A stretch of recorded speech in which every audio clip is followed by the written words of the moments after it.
Stop trying to fix your pain. Stop trying to run from it, numb it, bypass it with positive thinking or distracting, because that is exactly the thing that is keeping you stuck, whether it's your sleep, your relationships, and for years you've probably been told to move on, just get over it, or that your feelings are too much.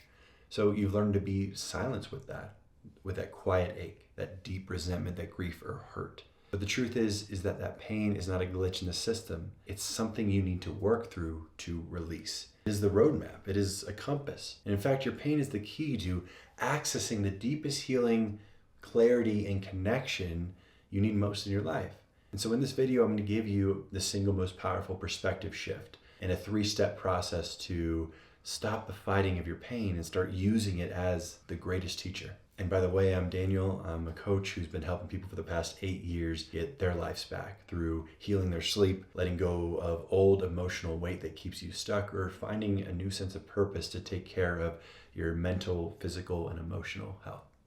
So let's dive in. For many of us, from the time we're kids, we were taught that emotional pain is something to avoid, right? Something to fix, something to move away from. Think about it. When you were upset as a child, what did people say? Maybe on the kinder side of things, it was, don't cry, you're okay, just be positive. And obviously for some of you, the emotions were simply not allowed. That message was clear. This feeling you're having shouldn't be here, get rid of it. So what did we learn to do? We learned to distract and avoid until here we are today, scrolling for hours on social media, staying busy with endless tasks, not listening to our body if we're not hungry. We work ourselves to exhaustion. We seek validation from people who can't give it. All of that is to numb the internal ache. But here's what nobody tells you. Avoided pain doesn't disappear, it leaks. The anger you push down, it erupts at your partner over something small. Dirty dishes, being 5 minutes late, the tone of the voice, or the grief you refuse to feel, it shows up as exhaustion you can't explain no matter how much you sleep. That fear you ignore, it sabotages your relationships, your career moves, your ability to trust you. And all of this can and will in time affect your health, whether it's sleep or any other chronic health condition that is exacerbated by the stress you carry deep within. And here's the worst part, we get trapped in a cycle with it. We avoid the pain and it leaks out. So we then feel ashamed or confused about our behavior. So we avoid even more and then double down on distracting, numbing, and running. So let me tell you about Sarah, one of my clients. She came to me because she couldn't sleep. And every night at 2 a.m., she would wake up with racing thoughts. She had already tried all the sleep hygiene stuff, the blue blockers, magnesium, bedtime routines, and felt nothing worked. So I asked her, what are you running from during the day? Are you happy? Do you feel safe?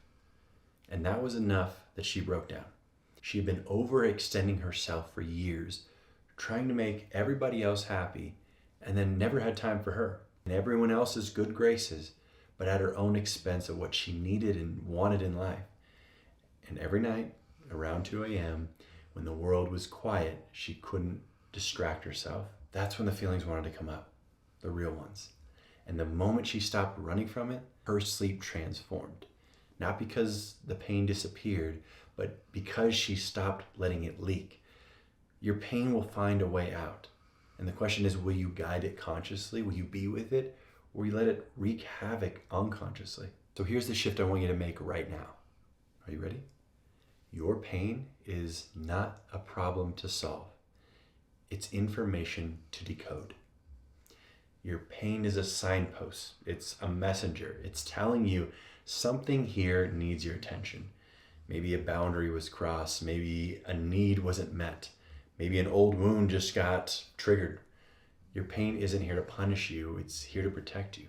Now here's where most people get confused. There's a massive difference between suffering and feeling. Suffering is the story you tell yourself about the pain. I'm broken. This will never end. I'm too sensitive. Why does this always happen to me? Suffering is the resistance to what you're feeling. It's the war we wage against reality. Feeling is just the raw data. It's the tightness in our chest, the pit in our stomach, the heat behind your eyes. No story, no judgment, just sensation. And when you feel, you move through it. When you suffer, you stay stuck in it. Let me give you some real examples of what pain as data actually looks like. So anxiety before a big presentation, that's data that says I care about the outcome. It's not telling you you're not ready. It's telling you that this matters to you. Resentment towards a friend, that's data that a boundary was crossed and you didn't speak up. And your anger is pointing you towards a conversation you need to have. Grief that won't go away, that's data that you love deeply and that the loss deserves to be honored, not rushed through. And then constant exhaustion even after rest, that's data that you're carrying emotional weight, suppressed feelings, unprocessed stress, unspoken truths. Your pain is always pointing you somewhere. The question is, are you listening? All right, so the part you've been waiting for, I'm going to give you this 3-step process I call sit and study. And this is how you transmute pain, not eliminate it, not bypass it, but transform it into release, clarity, action. I use this myself, I use this with my clients, and it works whether you're dealing with relationship pain, work stress, grief, anger, the vague sense that something is off. Slow down to speed up healing. So let's break it down, and actually feel free to follow along. Take a couple minutes to do this with me. Step 1, locate it. The practice is to get present. Close your eyes if you need to. Take 3 deep breaths. Then ask yourself, where in my body does this feeling live? Is it in the pit of my stomach, a tightness in my chest, a pressure behind the eyes, a clenching of the jaw, a heaviness in the shoulders?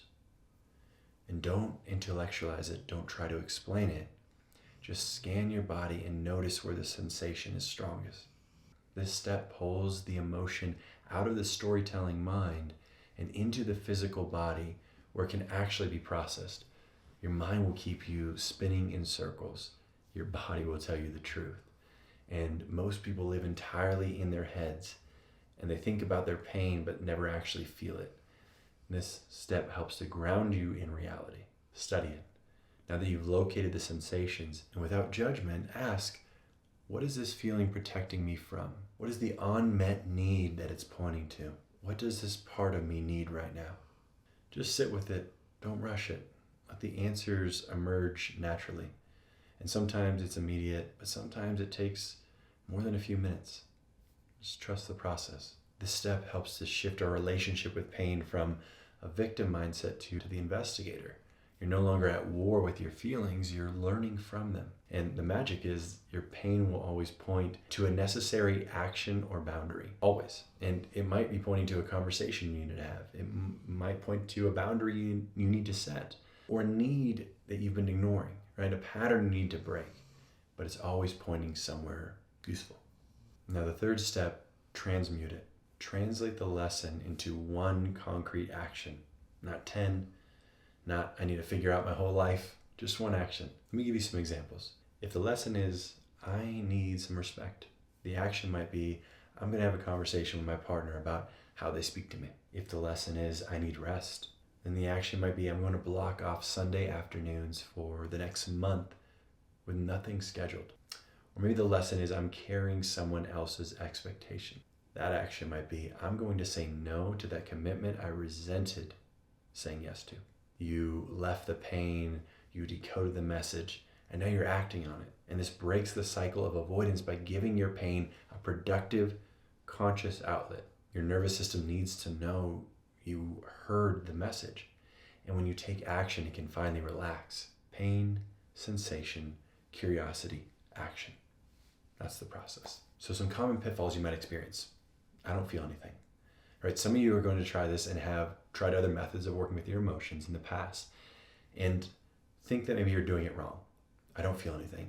And that's actually normal, especially if you've been numbing for years. Your system has learned to shut down the sensations to protect you. So if you don't feel anything at first, that's okay. Keep practicing.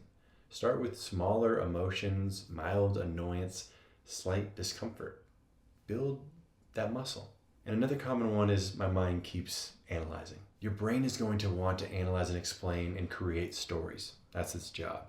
And when you notice that happening, just gently return to the body sensations. Where do you feel this? That's your anchor. And think of it like a meditation. Your mind will wander. Just bring it back over and over without judgment. All right, so let's recap. The old way avoid the pain, let it leak, feel worse, avoid more, and the cycle never ends. And the new way is locate the sensation. Meet yourself in what you're experiencing. Be curious to study the lesson and then transmute it into action.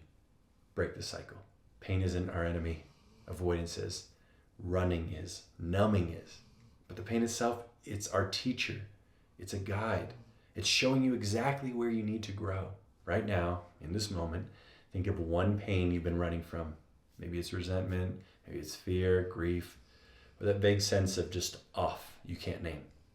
I want you to go through the 3 steps. Locate it, study it, and take one action. Then come down to the comments and tell me, what physical sensation did you feel? Where did it show up in your body? And let's normalize this. Let's talk about it. And if you want more content like this on emotional freedom, sleep, and healing, hit that subscribe button. I post every week, or check out the description to see what working with me could look like. Thank you for being here.